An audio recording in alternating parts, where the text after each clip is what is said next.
12ஆம் வகுப்பு எடுத்துக்காட்டு 6.3 cos alpha plus beta is equal to cos alpha cos beta minus sin alpha sin beta அப்படின்னு vector முறையில் நிறுவணும்.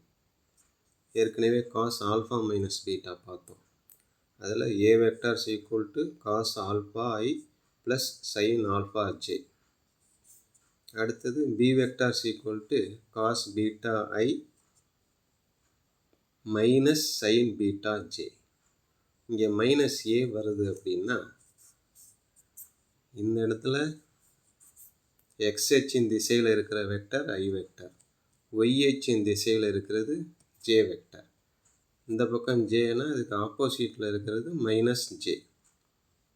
இப்போ ஒரு முக்கோணம் நமக்கு x அச்சுக்கு மேலே வர்றதுனால மேலே வர j வந்து ப்ளஸில் வரும். இன்னொரு முக்கோணம் கீழே இருக்குது, x அச்சுக்கு கீழே இருக்கிறதுனால x அச்சுக்கு கீழே வர j என்னன்னு வரும்னா மைனஸ் jன்னு வரும்.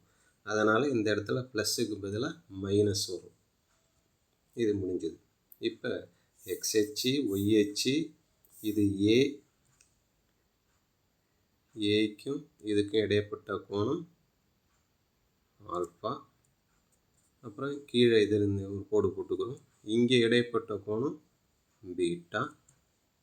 நம்ம கண்டுபிடிக்க வேண்டியது ஓவரால் எல்லாத்தையும் சேர்த்து அப்படியே. அதுக்கு பேர் என்னென்னா ஆல்ஃபா ப்ளஸ் பீட்டா. இதுதான் கண்டுபிடிக்கணும்.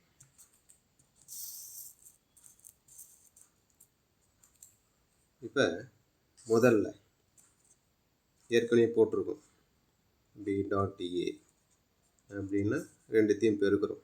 இதையும் பெருக்கணும்னா நமக்கு என்ன வரும் அப்படின்னா cos alpha cos beta minus sin alpha sin பீட்டான்னு வரும். இது சமன்பாடு 1. அடுத்தது வரையறைப்படி என்ன வரும்னா, வரையறைப்படி b டாட் a அப்படிங்கிறப்ப மட்டு b மட்டு a காஸ் தீட்டான்னு வரும் இல்லையா. இந்த மட்டு b மட்டு ஏங்கிறது ஓரலகு வெக்டர், இதனுடைய மதிப்பு 1. அதனால் இதை விட்டுடலாம். காஸ் தீட்டா மட்டும்தான் இருக்கும். b dot a is equal to cos தீட்டாங்கிறது இந்த இடத்துல என்னென்னா ரெண்டுக்கும் இடைப்பட்ட கோணம், அதாவது ஆல்ஃபா ப்ளஸ் பீட்டா. இது வந்து சமன்பாடு 2. 1 2லிருந்து ரெண்டுத்துலேயும் பார்த்தோம்னா LHS சமமாக இருக்கிறதுனால RHS சமம். RHS என்ன இருக்குது, காஸ் ஆல்ஃபா ப்ளஸ் பீட்டா இங்கே, அங்கே வந்து cos alpha cos beta minus sine alpha sine beta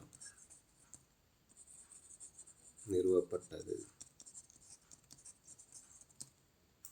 okay.